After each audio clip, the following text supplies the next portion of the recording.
ಧನುರ್ಮಾಸದ ಬಗ್ಗೆ ಸುಲಭವಾಗಿ ನಿಮ್ಗೆ ಇದರಲ್ಲಿ ಹೇಳ್ಕೊಟ್ಟಿದೀವಿ. ಗುರು ಬ್ರಹ್ಮ ಗುರು ವಿಷ್ಣು ಗುರುದೇವೋ ಮಹೇಶ್ವರ ಗುರು ಸಾಕ್ಷಾತ್ ಪರಬ್ರಹ್ಮ ತಸ್ಮೈ ಶ್ರೀ ಗುರವೇ ನಮಃ. ನಮ್ಮ ಪ್ರೀತಿಯ ವ್ಯೂವರ್ಸ್ ಅಂದರೆ ನಮ್ಮ ಪ್ರೀತಿಯ ಸಬ್ಸ್ಕ್ರೈಬರ್ಸ್ ಎಲ್ಲರಿಗೂ ಆನಂದ ಸೂತ್ರ ಯೂಟ್ಯೂಬ್ ಚಾನಲ್ ಕಡೆಯಿಂದ ಹೃದಯಪೂರ್ವಕ ಸ್ವಾಗತ ವೀಕ್ಷಕರೇ. ಇವತ್ತಿನ ಒಂದು ಸಂಚಿಕೆಯಲ್ಲಿ ನಾವು ಬಹಳ ವಿಶೇಷವಾದಂತಹ ಮಾಹಿತಿಯನ್ನು ತಿಳ್ಕೊತಾ ಇದ್ದೀವಿ. ಏನು ಅಂದರೆ ಮುಂಬರುವಲ್ಲಿರುವ ಧನುರ್ಮಾಸದ ಬಗ್ಗೆ. ಧನುರ್ಮಾಸ ಅಂದರೆ ಯಾರಿಗೆಲ್ಲ ಗೊತ್ತಿಲ್ಲ ಹೇಳಿ? ಎಲ್ಲರಿಗೂ ಗೊತ್ತಿದೆ, ಸಣ್ಣ ಮಕ್ಕಳಿಂದ ಹಿರಿಯರ ತನಕ ಎಲ್ಲರಿಗೂ ಗೊತ್ತಿದೆ. ಹೇಗೆ ಗೊತ್ತಿರುತ್ತೆ ಅಂದರೆ ನಮ್ಮ ಮನೆಗಳಲ್ಲಿ ಪಾಲಿಸೋದ್ರಿಂದ, ನಮ್ಮ ಹಿರಿಯರು ಮಾಡೋದನ್ನು ನಮ್ಮ ತಾಯಿ, ಅಜ್ಜಿ, ಅತ್ತೆ, ದೊಡ್ಡಮ್ಮ, ಚಿಕ್ಕಮ್ಮ ಇವರೆಲ್ಲ ಮಾಡಿರೋದ್ರಿಂದ ನಾವು ಅದನ್ನು ನೋಡಿ ತಿಳ್ಕೊಂಡು ಬಂದಿದ್ದೀವಿ. ಈಗ ನಿಮಗೂ ಗೊತ್ತಿಲ್ಲ ಅಂದರೆ, ಗೊತ್ತಾಗಬೇಕು ಅಂದರೆ ಪೂರ್ತಿ ವಿಡಿಯೋ ನೋಡಿ. ನಿಮಗೆ ಬೇಕಾಗಿರುವಂತಹ ಇನ್ಫಾರ್ಮೇಷನ್ ಇದರಲ್ಲಿರುತ್ತೆ. ಏನು ಈ ಧನುರ್ಮಾಸ, ಯಾಕೆ ಆಚರಿಸ್ತೀವಿ, ಇದೆಲ್ಲ ತಿಳ್ಕೊಬೇಕಾ? ತಪ್ಪದೆ ಸಬ್ಸ್ಕ್ರೈಬ್ ಮಾಡಿ. ಹಾಗೆ ಅಪ್ಡೇಟ್ಸ್ಗೋಸ್ಕರ ಚಾನಲ್ನ ನೀವು ಸಬ್ಸ್ಕ್ರೈಬ್ ಮಾಡಿ. ನಮಗೇನೂ ಗೊತ್ತೇ ಇಲ್ಲ ಈ ಧನುರ್ಮಾಸ ಏನು, ಶೂನ್ಯ ಮಾಸ ಏನು, ಯಾಕೆ ಈ ಟೈಮಲ್ಲಿ ಪೂಜೆ ಮಾಡಬೇಕು ಅಂತ ಪ್ರತಿಯೊಂದು ಮಾಹಿತಿ ಇಂಚಾಗಿ ನಿಮಗೆ ಅರ್ಥ ಆಗೋ ರೀತಿಯಲ್ಲಿ ಸುಲಭವಾಗಿ ನಿಮ್ಗೆ ಇದರಲ್ಲಿ ಹೇಳ್ಕೊಟ್ಟಿದ್ದೀವಿ. ಯಾರೆಲ್ಲ ಧನುರ್ಮಾಸಾಚರಣೆ ಮಾಡಬೇಕು ಅಂತ ಇದ್ದೀರಾ ಅವರೆಲ್ಲರಿಗೂ ಈ ಒಂದು ವಿಡಿಯೋನ ಶೇರ್ ಮಾಡಿ. ಪ್ರತಿಯೊಂದು ಗೃಹಿಣಿಗೂ, ಪ್ರತಿಯೊಂದು ಹೆಣ್ಣು ಮಗುವಿಗೂ ಈ ಒಂದು ಧನುರ್ಮಾಸಾಚರಣೆ ಅತಿ ಮುಖ್ಯವಾದಂಥದ್ದು. ಯಾಕೆ ಅಂದರೆ ನಮ್ಮ ಪುರಾಣಗಳಲ್ಲಿ ಉಲ್ಲೇಖಿಸಲಾಗಿದೆ, ಗೋದಾದೇವಿ ಅಂತ ಹೇಳ್ಬಿಟ್ಟು ಇರ್ತಾರೆ. ಅವರು ವಿವಾಹ ಆಗಿರೋದಿಲ್ಲ, ಹೀಗೆ ಸಮಸ್ಯೆಗಳಿರುತ್ತೆ.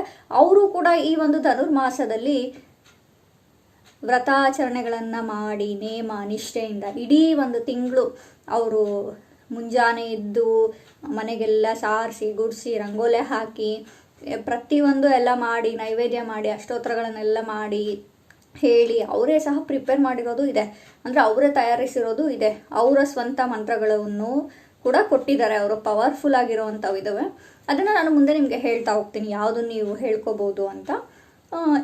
ಈ ರೀತಿಯಾಗಿ ಈ ಒಂದು ಗೋದಾದೇವಿ ವ್ರತವನ್ನು ಆಚರಿಸಿ ಸಾಕ್ಷಾತ್ ಶ್ರೀರಂಗನನ್ನೇ ಒಲಿಸ್ಕೊಂಡು ವಿವಾಹವಾದಂತಹ ಕತೆ ನಮಗೆ ಸಿಗುತ್ತೆ. ಇದು ನಿಜವಾಗ್ಲೂ ನಡೆದಿರೋವಂಥದ್ದು. ಈಗಲೂ ನೀವು ತಿರುಪತಿಯಲ್ಲಿ ನೋಡ್ಬೋದು, ತಿರುಪ್ಪಾವೈ ಅಂದರೆ ಸಾಕ್ಷಾತ್ ಭೂದೇವಿ ಆಂಡಾಳ್ ಪ್ರತಿರೂಪವಾಗಿದ್ದಾಗ ರಚಿಸಿದಂತಹ ಈ ಒಂದು ಪ್ರಬಂಧವನ್ನು ತಿರುಪ್ಪಾವೈ ಅಂತ ಕರೀತಾರೆ. ಈಗಲೂ ಪ್ರತಿನಿತ್ಯ ಈ ಧನುರ್ಮಾಸದಲ್ಲಿ ತಿರುಪತಿಯಲ್ಲಿ ತಿರುಪ್ಪಾವೈನಿಂದಲೇ ಅವರ ದಿನಚರಿ ಅನ್ನೋದು ಸ್ಟಾರ್ಟ್ ಆಗುತ್ತೆ, ಶುರುವಾಗುತ್ತೆ. ಅಂದರೆ ದೇವರಿಗೆ ಅಷ್ಟು ಪ್ರಿಯವಾಗಿ ಆ ಒಂದು ಭಕ್ತಿ ಮಾರ್ಗದಲ್ಲಿ ಆ ಒಂದು ಮಂತ್ರಗಳನ್ನು, ಪ್ರಬಂಧವನ್ನು ಅರ್ಪಿಸೋದ್ರಿಂದ ಆ ದೇವರು ಪ್ರತಿಯೊಬ್ಬರಿಗೂ ಆಶೀರ್ವದಿಸ್ತಾರೆ ಅನ್ನೋ ನಂಬಿಕೆ ಇದೆ. ಇದಕ್ಕೆ ಉದಾಹರಣೆ ಬಂದ್ಬಿಟ್ಟು ನಮ್ಮ ಗೋದಾದೇವಿಯ ಹಾಗೂ ಶ್ರೀರಂಗನಾಥನ ವಿವಾಹ ಕಥೆ ಅಂತಲೇ ಹೇಳ್ಬೋದು. ಗೊತ್ತಿಲ್ಲ ಅಂದರೆ ಸರ್ಚ್ ಮಾಡಿ ನಿಮಗೆ ಸಿಗುತ್ತೆ.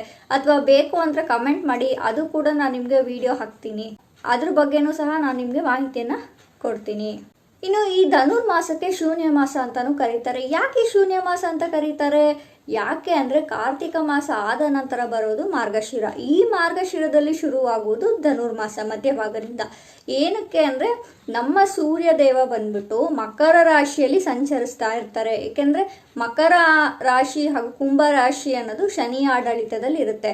ಇವ್ರ ಆಡಳಿತ ಶನಿ ದೇವರಾಗಿರೋದ್ರಿಂದ ನಿಧಾನಗತಿಯಲ್ಲಿ ಆ ಪ್ರಗತಿಯು ಸಾಗ್ತಾ ಇರುತ್ತೆ. ಹಾಗಾಗಿ ಸೂರ್ಯ ದೇವನು ಕೂಡ ನಿಧಾನಗತಿಯಲ್ಲಿ ಸಾಗ್ತಾ ಇರ್ತಾರೆ. ಅದಕ್ಕೋಸ್ಕರ ಈ ಒಂದು ತಿಂಗಳಲ್ಲಿ, ಈ ಒಂದು ಮಾಸದಲ್ಲಿ ಯಾವುದೇ ರೀತಿಯ ಶುಭ ಕಾರ್ಯಗಳನ್ನು ಮಾಡೋದಿಲ್ಲ, ಶುಭ ಕೆಲಸ ಕಾರ್ಯಗಳಿಗೆ ಕೈ ಹಾಕೋದಿಲ್ಲ. ಯಾವುದು ಶುಭ ಕಾರ್ಯಗಳು ಅಂದರೆ ಮದುವೆ ಆಗಿರಲಿ, ಎಂಗೇಜ್ಮೆಂಟ್ ಆಗಿರಲಿ, ಸೈಟ್ ತೊಗೊಳ್ಳೋದು, ಅಡ್ವಾನ್ಸ್ ಮಾಡೋದು, ಈ ರೀತಿ ಎಲ್ಲ ಯಾವುದು ಮಾಡೋದಿಲ್ಲ. ಏನೆಲ್ಲ ಮಾಡ್ಕೋಬೋದು ಅಂದರೆ ನಾಮಕರಣ ಮಾಡ್ಬೋದು, ಯಾರಾದರೂ ಪ್ರೆಗ್ನೆಂಟ್ ಇದ್ದರೆ ಸೀಮಂತ ಮಾಡಬೇಕಂತ ಇರುತ್ತೆ.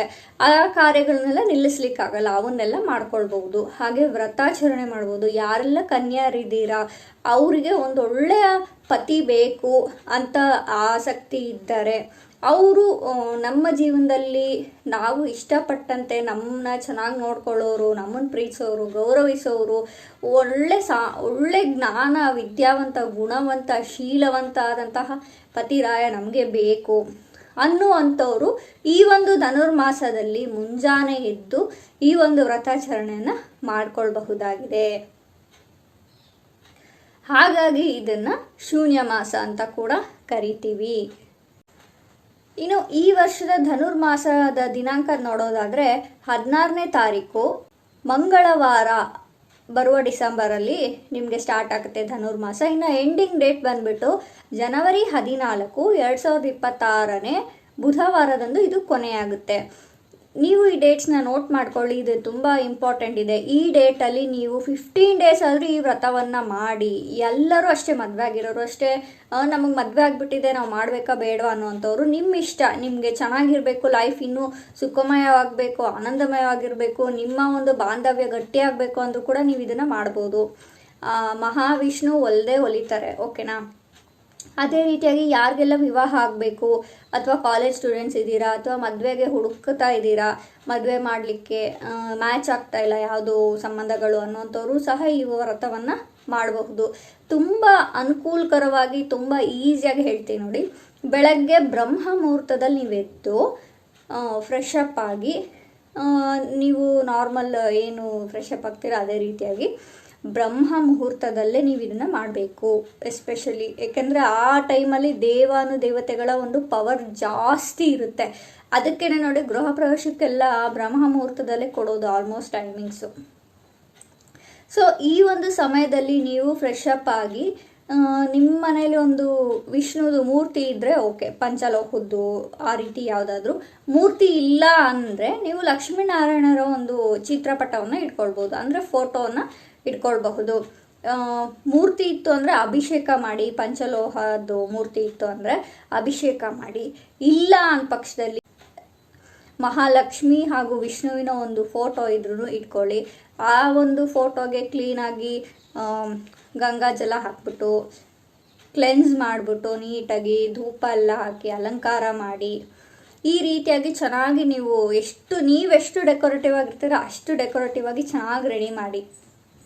ನಂತರ ನೀವು ಇದಕ್ಕೆ ಮುಖ್ಯವಾಗಿ ನಿಮ್ಮ ಮನೆಯ ಮುಂದೆ ರಂಗೋಲಿಯನ್ನು ಬಿಡಬೇಕು. ನೀವೇ ಬಿಡಬೇಕು, ಸ್ವತಃ ನೀವು ಬಿಡೋದನ್ನ ಬೇರೆಯವ್ರ ಕೈಲಿ ಬಿಡಿಸ್ಬೇಡಿ. ನೀವು ಇಂಥದ್ದು ಬಿಡಬೇಕು ಅಂತಿದ್ರೆ ನೀವೇ ಬಿಡಬೇಕು. ಫ್ರೆಶ್ ಅಪ್ ಆಗಿ ರಂಗೋಲಿ ಬಿಡಿ, ದೇವರ ಪೂಜೆ ನಿತ್ಯ ಕರ್ಮಗಳನ್ನು ಮಾಡಿ, ಹಾಗೆ ಪ್ರಸಾದವನ್ನು ಮಾಡಿ.